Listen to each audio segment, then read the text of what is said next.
Usted no ha comido en 4 días, algo le roe la pierna y está demasiado débil para gritar. La fiebre de su hijo no baja. Detrás de usted oye una tos. ¿Es tuberculosis o cólera? No importa, ambas son mortales. Usted sobrevivió, pero su compañero no. Lo entierra antes del anochecer, pero a la mañana siguiente se despierta atragantándose con sangre.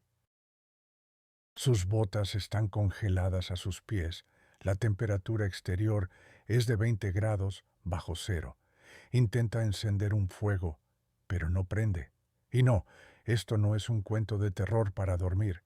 Así era la vida cotidiana en la frontera, y era una verdadera carnicería. La naturaleza, las enfermedades, la violencia, el hambre, todo lo cazaba a usted. A las películas les encanta hablar de vaqueros y tiroteos, pero muchas personas no morían con una pistola en la mano. Morían gritando de dolor, congelándose, muriendo de hambre, olvidadas. Pero ¿qué mató a más colonos que las balas? ¿Qué hacía que la gente comiera a sus amigos, bebiera mercurio y cavara sus propias tumbas? ¿Y por qué olvidamos los verdaderos horrores que formaron esta tierra? Y ahora, empecemos con lo que sucedía cuando se encontraba con lo único que temía todo montañés. Número 1. El grizzly. Ataques de osos grizzly. En la frontera, pocas cosas podían infundir verdadero terror en el alma de un montañés. Pero un grizzly era otra cosa. Los grizzlies no faroleaban. Si iba a por usted, iba a matar. En 1823, Jedediah Smith descubrió lo rápido que podía llegar la muerte. Estaba en lo profundo de Black Hills cuando un oso saltó de la maleza. No tuvo tiempo de correr. El oso se abalanzó sobre él, le rompió las costillas, lo desfiguró gravemente y le arrancó casi por completo una oreja. Debería haber muerto en el acto, pero Smith no era un cobarde. Pero no le arruinaremos esta emocionante historia. Vea el episodio completo en nuestro canal para saber en detalle qué le sucedió a Jedediah y cómo superó esta desgracia. Sin embargo, ese mismo año, otro hombre, Hugh Glass, se encontró con su grizzly. Estaba cerca de Grand River buscando caza. No vio a una osa con sus cachorros hasta que ella se abalanzó sobre él. Le destrozó la pierna, le desgarró la espalda, le dejó heridas tan profundas que se veían los huesos. Su historia también está detalladamente documentada en nuestro canal, así que no olvide verla. Pero sí, entiende el punto. Los osos eran la prueba más temible para un habitante de la frontera. Son lo suficientemente fuertes como para matar de un solo golpe, lo suficientemente rápidos como para cerrar la distancia antes de que una persona pueda apuntar con su arma. Y los montañeses aprendieron rápidamente: esté atento, o será un cadáver. Los que sobrevivían no eran los mismos. Carne desgarrada, extremidades mutiladas, un miedo persistente en los ojos. No olvidaba al oso, solo rezaba para nunca encontrarse con otro, y sin embargo, en la frontera, la muerte a veces llegaba en silencio y llevaba un tomahawk. Ataques indígenas. Número 2. Ataques indígenas. La frontera nunca avisaba.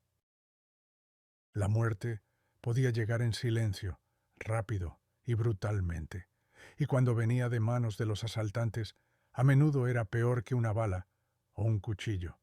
Venía con fuego, gritos y sangre. Los colonos vivían con este miedo todos los días. En un minuto estaba cargando agua, al siguiente estaba corriendo por su vida. La masacre de Big Bottom en 1789 golpeó como un rayo. Guerreros Delaware y Wyandotte Atacaron al amanecer, tomando a los colonos por sorpresa. En cuestión de minutos, una docena de personas estaban muertas, algunas fusiladas, otras destrozadas por tomahawks. A algunas les quitaron el cuero cabelludo, y no siempre después de la muerte. Algunos los despellejaban vivos, y si eso les sucedía, no duraba mucho. La pérdida de sangre, el shock o la agonía insoportable lo mataban. La infección hacía el resto. Y esto no era raro. Asentamientos, granjas, caravanas, cualquier lugar podía ser atacado. Las incursiones eran rápidas y no hacían preguntas. La gente desaparecía, las casas se quemaban y los senderos se teñían de rojo. A veces lo tomaban vivo, y entonces era aún peor. Para muchas tribus indígenas, la tortura era un ritual. A los cautivos a veces se les arrancaba la piel, se les quemaba o se les ataba durante días. Y en algunas tribus, el canibalismo era parte de la tradición, otra forma horrible de morir. La masacre de Lachín en 1689 mostró cuán profundo podía llegar esto.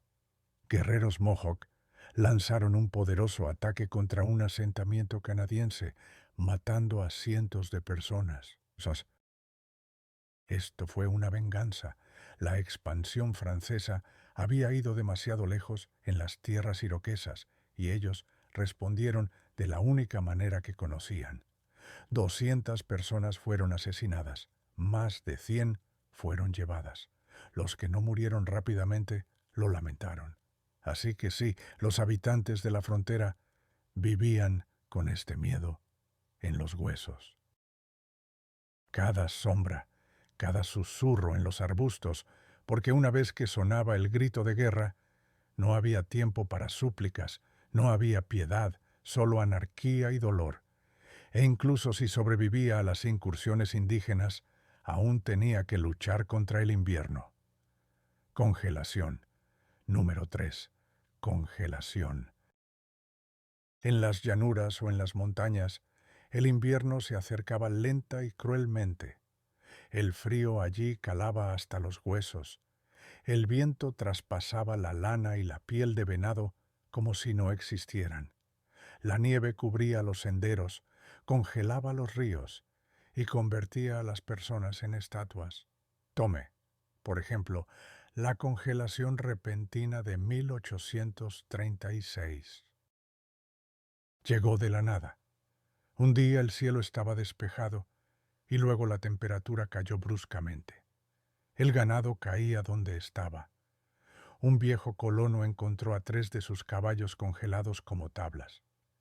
Uno se congeló mientras bebía, su nariz aún pegada al cubo. 2 vacas murieron congeladas antes de que pudiera meterlas en el granero. Incluso el fuego, según él, se negaba a arder, y eso no era lo peor.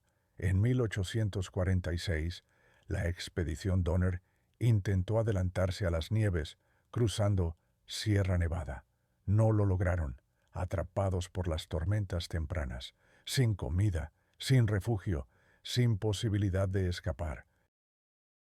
Algunos se congelaron, algunos murieron de hambre, y algunos hicieron lo que tenían que hacer para sobrevivir. Descuartizaron a los muertos. 10 años después, en 1856, los carros de mano de los equipos de Willie y Martin salieron demasiado tarde. Se vieron envueltos en las primeras tormentas de nieve de Wyoming. Los vientos eran tan cortantes que arrancaban la piel. Niños, ancianos, familias enteras se congelaban mientras caminaban. En Red Butte, 56 personas murieron en solo una semana, enterradas bajo la nieve y el silencio. Sin embargo, esto no era raro. En la ruta de Oregón, cientos de personas murieron congeladas. Algunos hablan de 300, otros de más de 500. Las enfermedades Se llevaban a la mayoría, por supuesto, pero el frío siempre esperaba. Hablando de la ruta de Oregón, no olvide ver el episodio completo en nuestro canal. Es uno de esos viajes horribles por los que debería estar agradecido de nunca haber emprendido. Ahora, además del entumecimiento de las extremidades y los dedos, la hipotermia engañaba su mente. Primero, comenzaban los escalofríos, luego el tropezar, luego la confusión mental. Algunos sentían que estaban ardiendo y comenzaban a quitarse la ropa justo antes de morir. Esto es lo que llamaban desvestirse paradójicamente. Su cerebro se rendía antes que su cuerpo, y allí, lejos de cualquier ayuda, solía morir solo. No había nadie para desenterrarlo, nadie para despedirse, nadie siquiera sabría lo que le sucedió. Usted era simplemente otra alma desafortunada, devorada por el frío. Y mientras algunas muertes venían con la nieve, otras venían con sangre en el pañuelo. Tuberculosis. Número 4. Tuberculosis. La llamaban tisis por una razón. No mataba rápido. Lo consumía lentamente, poco a poco, como un fuego que arde de manera constante y baja. Y no había nada que usted o cualquier médico pudieran hacer al respecto. Primero, aparecía la tos, seca al principio, solo una irritación en la garganta. Luego, se volvía más profunda, húmeda, sanguinolenta. La gente escupía rojo en pañuelos y los escondía, como una vergüenza, y la tisis no prestaba atención. Lo devoraba por dentro. Usted se consumía, su cuerpo se marchitaba, sus ojos se hundían, sus costillas se marcaban a través de la piel. La gente dejaba de comer, no podía retener la comida, no podía mantener la fuerza. Un mes antes estaba cortando leña. Unos meses después apenas podía levantar una taza. Luego venía la fiebre. Oleadas de calor lo recorrían como un incendio forestal. Los sudores nocturnos empapaban las sábanas. Se despertaba empapado, tembloroso, congelado hasta los huesos. Su respiración se volvía entrecortada, como si se estuviera ahogando, pero sin agua, solo aire que no entraba. Sus pulmones se llenaban de mucosidad espesa y húmeda. Algunos se ahogaban con ella, algunos tosían hasta romperse las costillas, y el cansancio era hasta la médula. La gente no podía cruzar una habitación sin caerse. Hablar se sentía como subir una colina. Una mujer de Concord una vez observó a su hermana yacer inmóvil durante horas. Su pecho subía lentamente y su voz no era más que un susurro. Pero no era solo el cuerpo lo que se rompía. La tisis le quitaba su lugar en el mundo. Los amigos dejaban de visitarlo. La gente cruzaba al otro lado de la calle para evitar su tos. No sabían cómo se transmitía, pero sabían que mataba, y el miedo convertía a los enfermos en parias. Las familias los escondían o los enviaban al oeste en busca de aire seco y una falsa esperanza. Algunos terminaban en sanatorios, edificios fríos y con corrientes de aire donde los moribundos yacían en filas, tosiendo sangre, esperando. Y cuando llegaba la muerte, era dura. Algunos se desangraban por los pulmones. La sangre de color rojo brillante empapaba las almohadas. Otros se ahogaban lentamente, respiro a respiro, con los ojos bien abiertos, buscando un aire que nunca llegaba. Una mujer en la frontera murió. Sus huesos se marcaban a través de la piel, cada costilla visible, su respiración sibilante durante horas antes de que finalmente se fuera. Su familia tuvo que sacar su cuerpo. Ella no se había movido sola en días. Leroy Gresham, un adolescente de Georgia, llevó diarios mientras la tuberculosis lo devoraba. De 1860 a 1865 lo registró todo: el dolor, la debilidad, los ataques de tos interminables. Su cuerpo se desmoronaba por partes, los abscesos se hinchaban, la energía se iba, cada día menos fuerza. Pero la enfermedad no solo atacaba el cuerpo, sino que también se clavaba en la mente. Leroy Gresham pasó la mayor parte de sus últimos años en interiores, aislado del mundo, observando cómo la vida pasaba a su lado. Sus páginas muestran a un niño atrapado en cámara lenta, perdiendo todo lo que una vez conoció, y no estaba solo. La tisis no se detenía en una vida, se extendía por familias enteras. Una persona enfermaba, luego, semanas o meses después, le seguían los demás. Para cuando comenzaba la tos, ya era demasiado tarde. La enfermedad se extendía en silencio. La familia Murray, en Wisconsin, sufrió de manera similar. En 10 años, uno por uno, perdieron a Bridget, Margaret, Mary, James y Agnes. La fuente, muy probablemente, fue leche infectada, que llevó la enfermedad directamente a sus huesos. Sus obituarios se leían como un árbol genealógico que se desvanecía, y en ese momento no había cura, no había medicina real, y una vez que la enfermedad tomaba su curso, no quedaba dignidad. En la frontera, todo era aún peor. No había hospitales, ni instrumentos esterilizados, ni agua limpia, ni comprensión de las causas. Usted moría lentamente, moría a la vista de todos, y la mayoría de las veces moría solo, y así, tan a menudo, terminaba todo. Una muerte larga y solitaria en un mundo que ya había avanzado.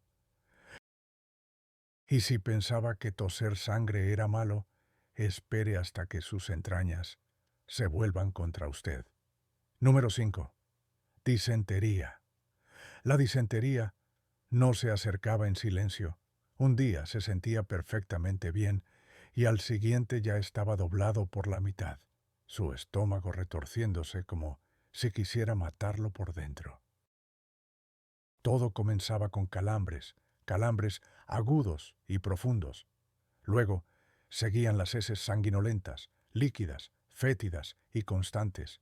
Algunos perdían más de 1 litro por hora. El agua salía más rápido de lo que podían reponerla, y el dolor nunca cesaba. Fiebre, náuseas, vómitos. El cuerpo luchaba desesperadamente, pero perdía rápidamente. Y allí, en la frontera, una vez que comenzaba a debilitarse, había poco que pudiera salvarlo. El agua sucia era la culpable con mayor frecuencia. Pozos contaminados, ríos estropeados por los desechos, o un balde que no se había lavado correctamente.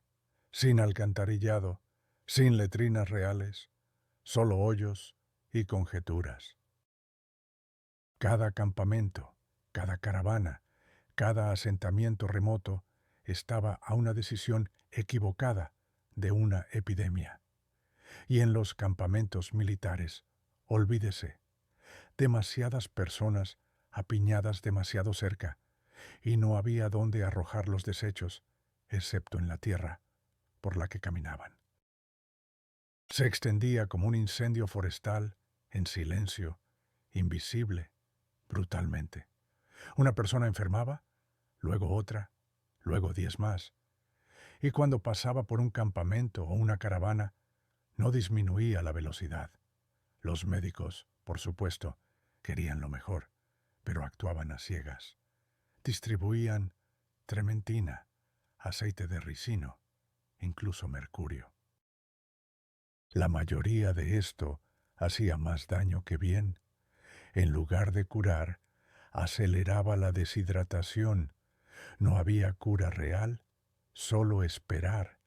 rezar para que su cuerpo aguantara más que la enfermedad. Y cuando no aguantaba, la muerte era agonizante, ojos hundidos, labios agrietados, lengua demasiado seca para hablar, músculos contraídos por los calambres, piel pálida. Al igual que la tuberculosis, la disentería consumía a las personas, dejándolas vacías, destrozadas y demasiado débiles para gritar. Pero a veces el peor dolor era el hambre que nunca cesaba. Número 6. Hambre. El hambre tampoco llegaba rápido. Se acercaba lentamente, día tras día, agotando la fuerza de una persona, hasta que no quedaba más que piel, huesos y un hambre que nunca la abandonaba.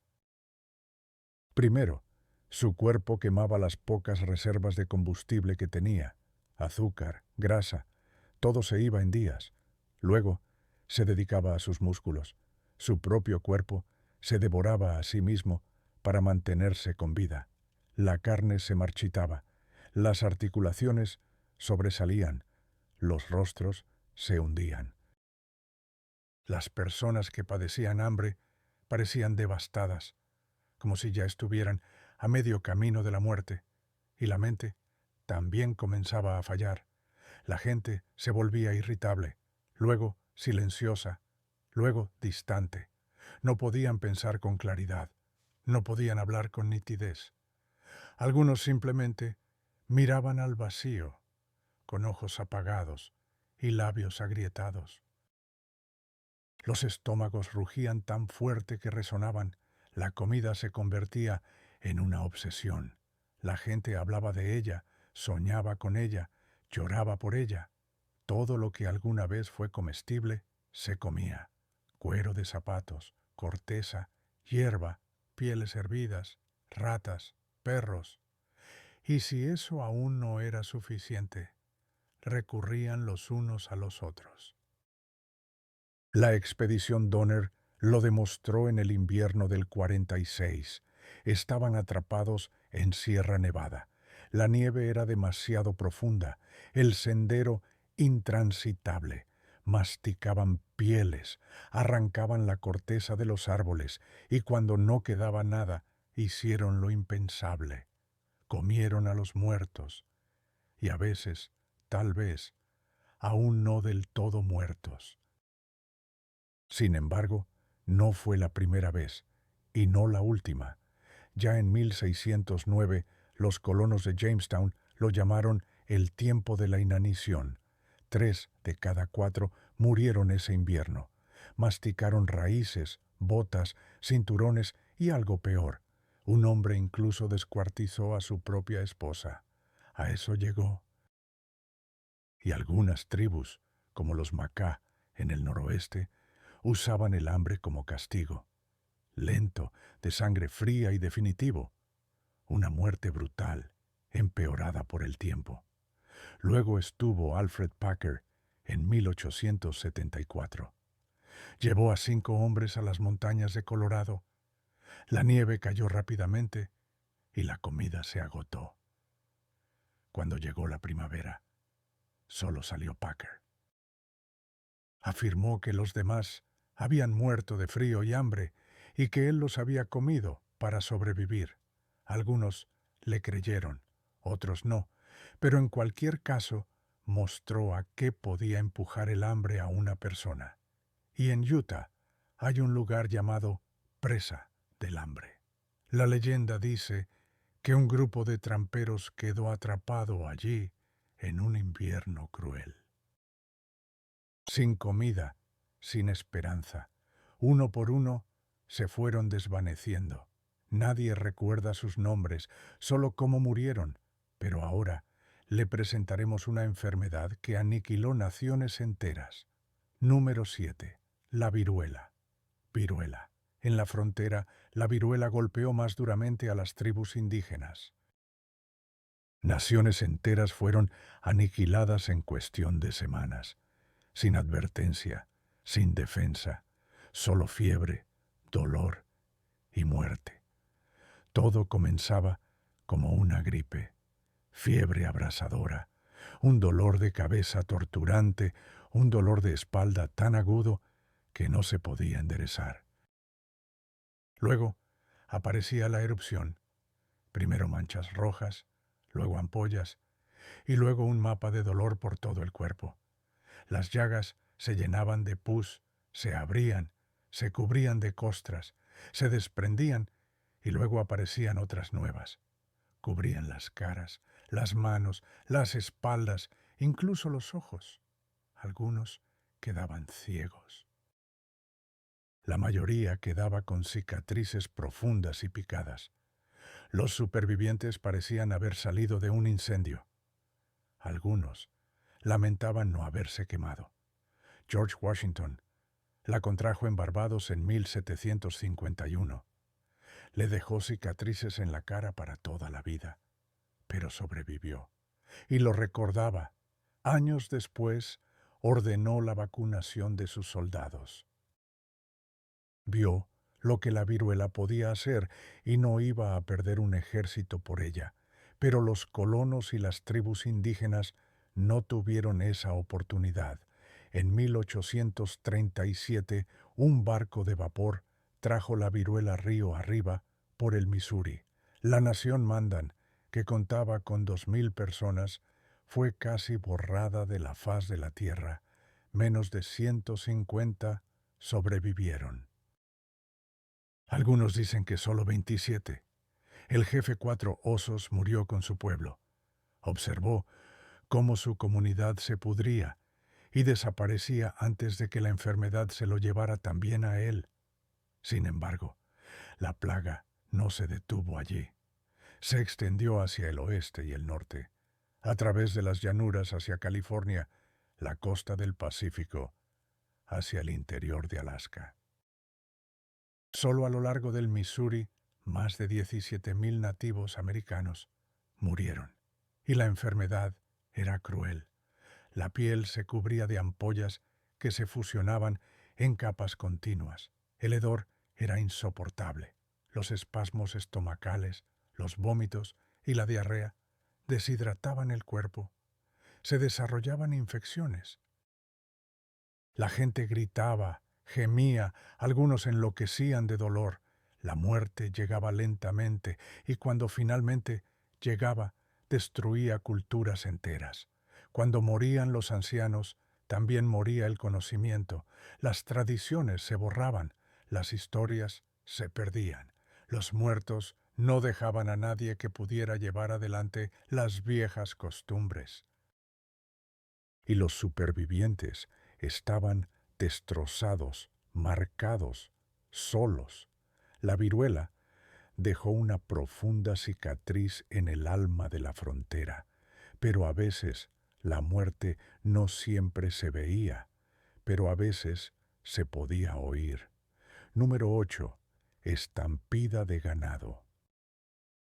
Estampida de ganado.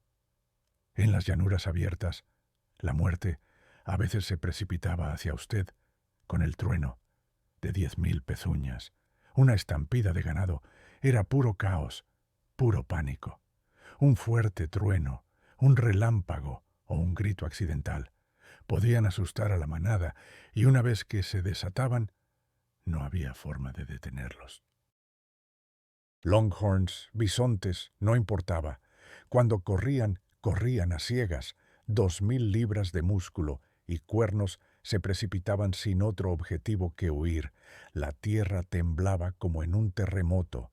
El rugido era ensordecedor, como un tren que se acercaba, pero más amplio y salvaje.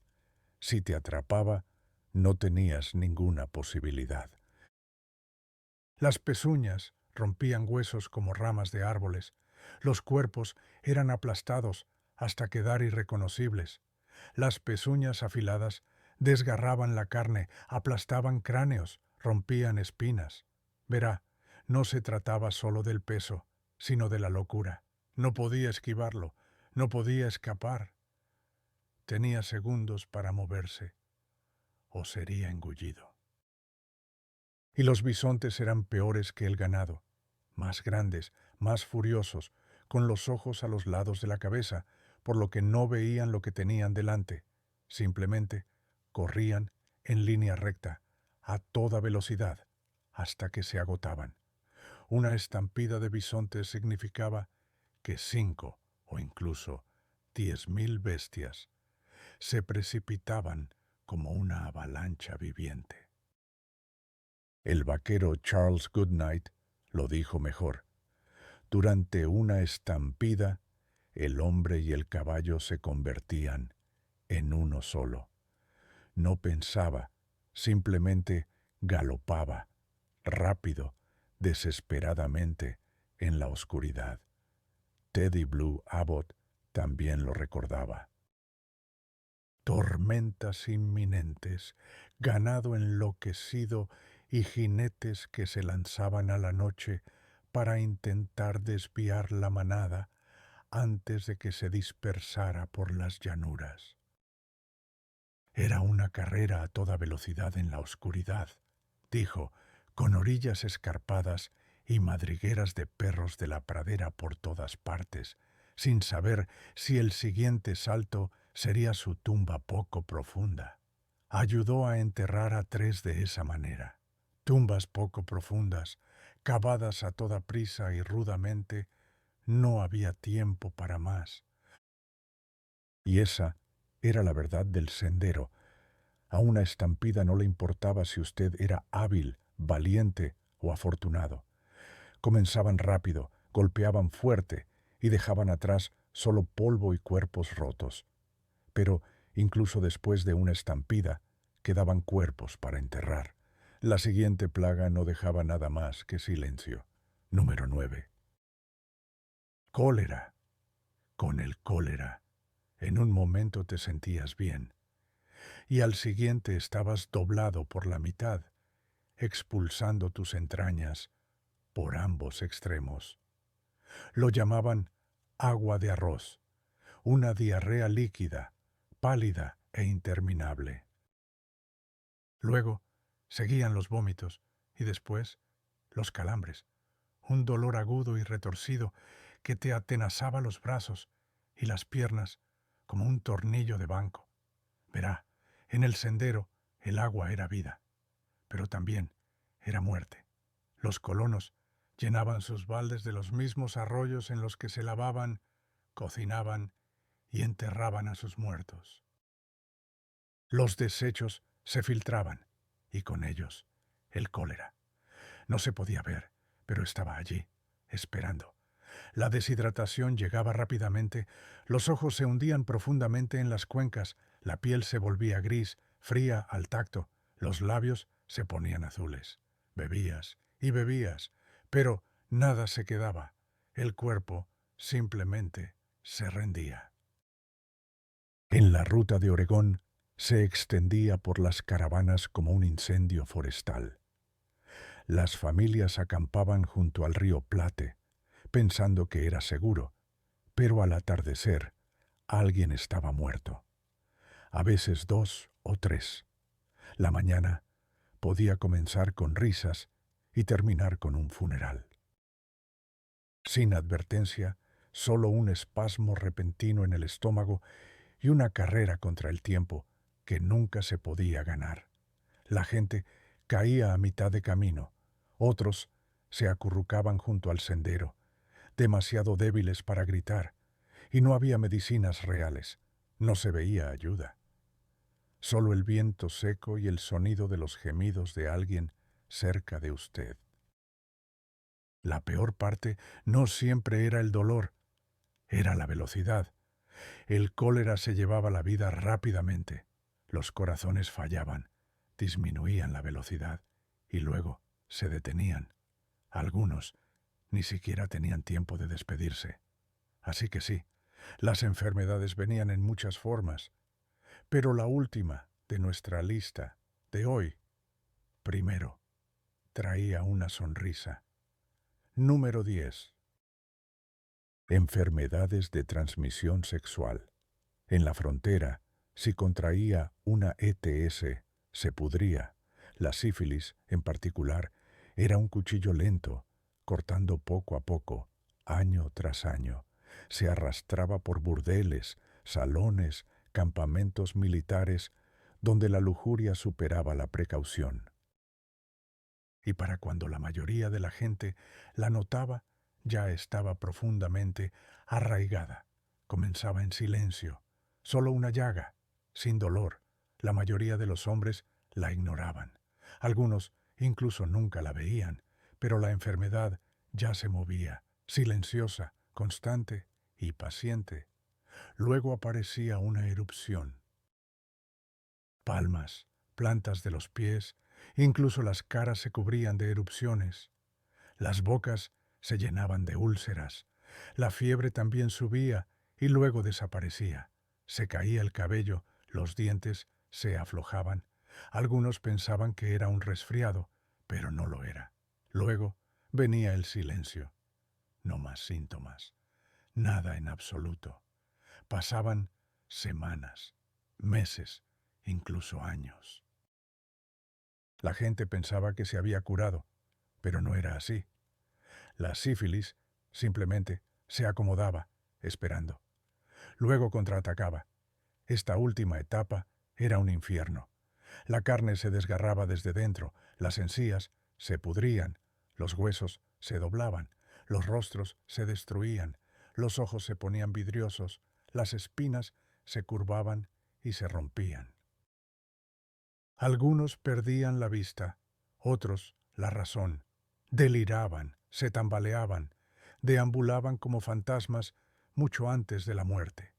El cerebro se desintegraba, el corazón fallaba, los músculos se atrofiaban, las mandíbulas se cerraban. La muerte nunca era rápida y nunca llegaba con misericordia.